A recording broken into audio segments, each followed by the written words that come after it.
Yeah, in my own practice of the last 5 years using zirconium implants, the surgeon that I use and getting those back, I find those to look cleaner, they look healthier, etc. I love to restore them. The big fear they have is that, well, if you chew too hard, you could crack these things. Well, that comes down to proper bite adjustment and Yes. occlusal handling. Yes. I've never had one break in my practice. Now And we've so been I'm doing- of the same. We've I been would doing full recommend zirconium. mouth reconstructions with ceramic implants, and I've partnered with my master ceramist, Roberto Rossi, to create screw retained bone level dental implants that are made of zirconia with amazing aesthetic results.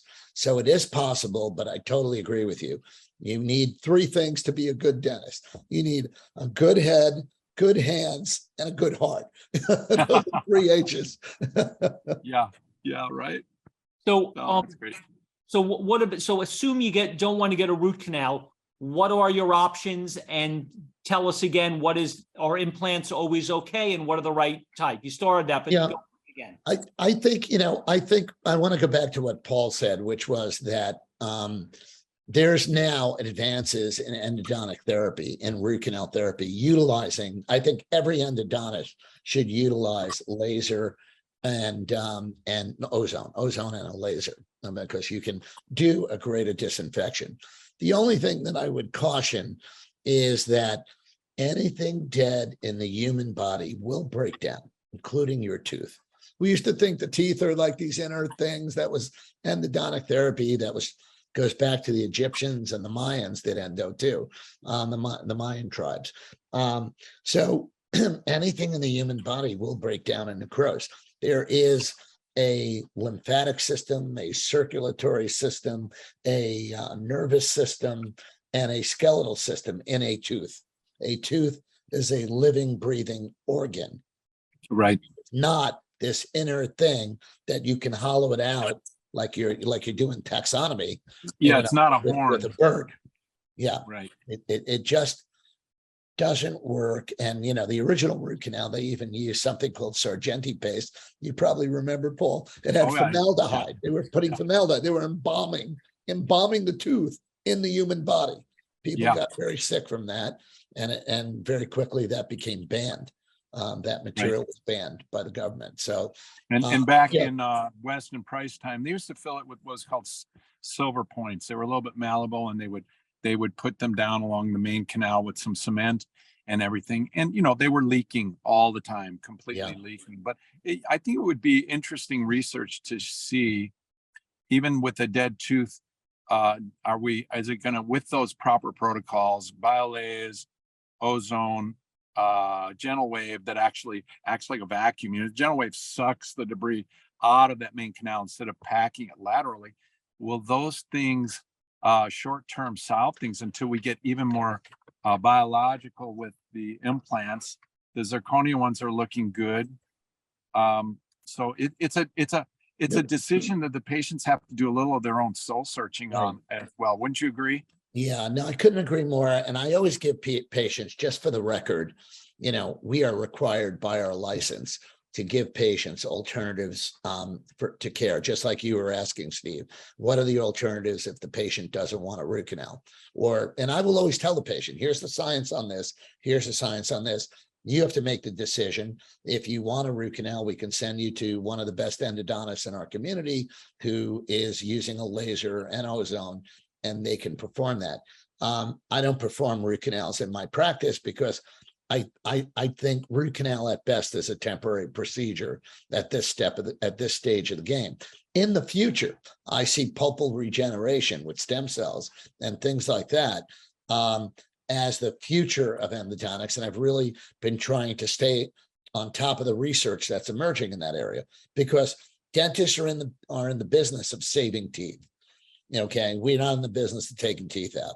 We're in the business of saving teeth. But you don't want the treatment. It's like the operation was a success, but the patient died.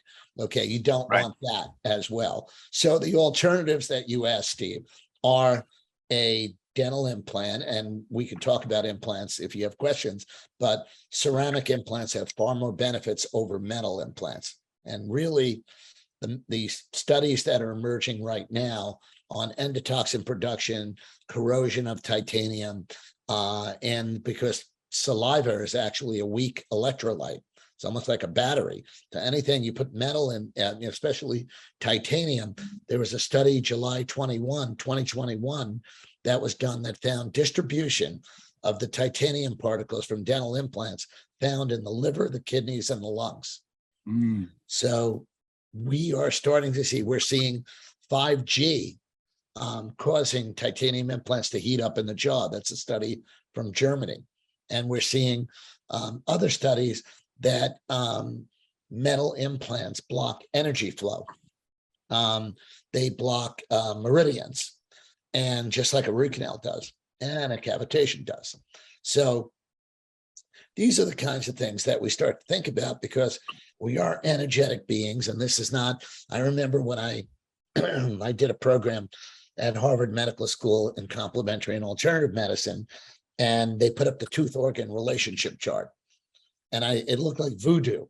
Like, wait a minute. This upper molar here is linked to the breast and the thyroid and da da da da da. And then I started to experience with patients how these actually work, and how the body is a bunch of flowing energy. And so we have to be cognizant of that.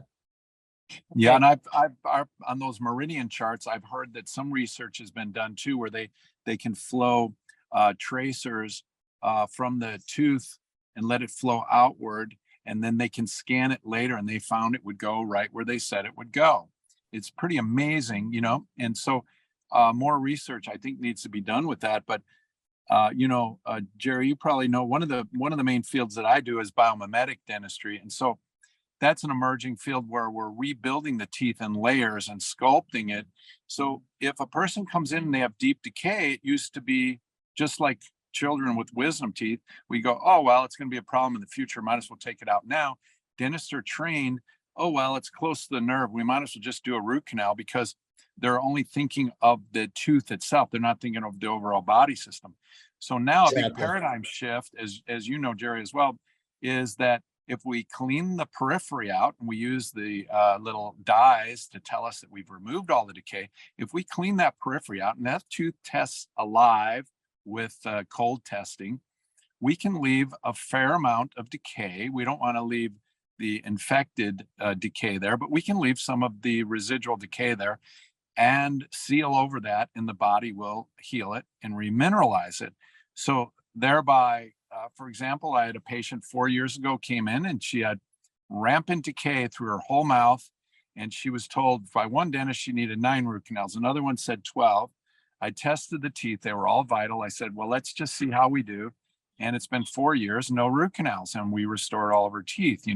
These are stories that we hear all the time in the community that's doing sculpting, reconstructive, biomimetic type dentistry, because even the holistic doctors are trying to do the best they can, but they're still using the age-old tools of grind a tooth down, demolish it to put a crown on there, and they're ruining 80 to 90% of the tooth. That's nothing against the Living, dentist. breathing tissue.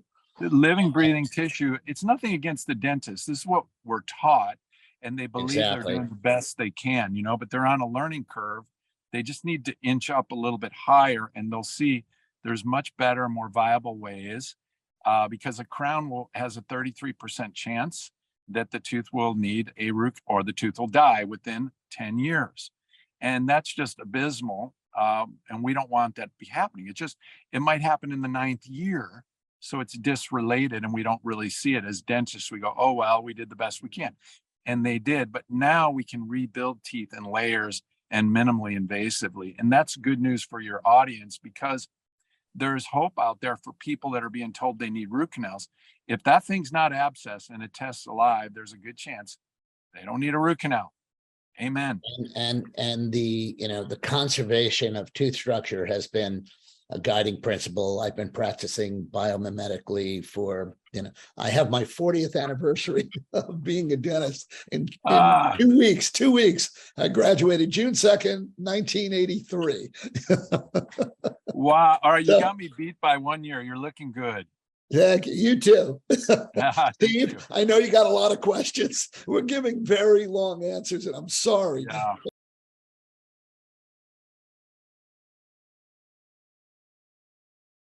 People have a little bit of a desperation. They don't have access to this information except from their own dentist. So I actually would be good to really give just 1 minute answers, because we'll get some more things. Okay. Will do. They really want to get a perspective on this because they really have no one to bounce this off. So Excellent. what about crowns? Is that totally okay? What's a crown? Is that okay to do? Paul just was starting to talk about that. So why don't you take that, Paul? I would say no, there's no need to ever have a crown unless you're replacing an old one that's leaking and defective. There's better ways now. We can rebuild the teeth in layers. If we rebuild it in layers, it creates a stress reduced restoration. And then if we need to mimic Mother Nature's enamel, we can cover maybe a portion of the tooth with porcelain and thereby keep the vast majority of the tooth, because we'd much rather have a failure of a restoration than a failure of the tooth overall.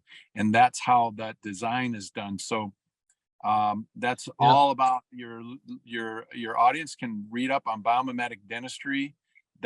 And minimally invasive dentistry. That's what it's about. Avoid a crown at all costs unless the tooth is totally demolished all the way around already. Right. And the only thing I'd add to that in a minute or less is, remember, dentist, the D stands for doctor, the EN stands for engineer, and the TIST stands for artist. Doctor, engineer, and artist. That's what attracted me to dentistry many years ago. One thing that I would add to what Paul said is always err on the side of conservatism. Well, crowns can be indicated. Far too many crowns are done than need to be. There are much more conservative procedures such as veneering, inlays, onlays, and even the layered buildup of teeth with some of the adhesive materials we have at our disposal. Right. Great. And what about veneers? What are they? And is that something that's appropriate to get? Paul? Yes, veneers are absolutely can be done. They're very, very, very minimally invasively done in the right hands. Some dentists over prepare the teeth. That's a tough one. So people that are watching this, you have to sort of investigate who you're seeing. If they can do it minimally invasively, all you have to do is ask them, how much tooth structure do you take off? And if they kind of blow you off, like, oh, well, that's not important. Okay, go to the next one, because you want to find someone that's going to plan things out in the laboratory. Because when you do a veneer is a thin coating that can fit over the outside of the tooth and the edge of the tooth. And it's meant to improve the color, shape, strength and positioning of the tooth overall. And it can be done sometimes additively. In other words, if a person's teeth are angled inward, you can build it outward. And so you have to, then you don't have to hardly remove any tooth structure at all. And that's really, really a superior way to go about it. But you have to find someone that knows how to do the planning. They send to the lab. They do what's called a wax up, where they wax things up to really lay out the design. And, you don't want to just jump into someone's chair right then and there, and they're going to start doing veneers, because they may over prep the teeth. And if they do, then it's more like a crown. And then you run the risk of needing a root canal in the future up to 33%. Once again, properly done veneers, especially if you seal the teeth underneath, you should have minimal sensitivity while you're doing the procedure and shortly thereafter, with one caveat. People that have severely worn teeth that grind their teeth, as we talked earlier, horrifically, sometimes when you restore their teeth, no matter what you do, they're going to have prolonged sensitivity, but it always goes away.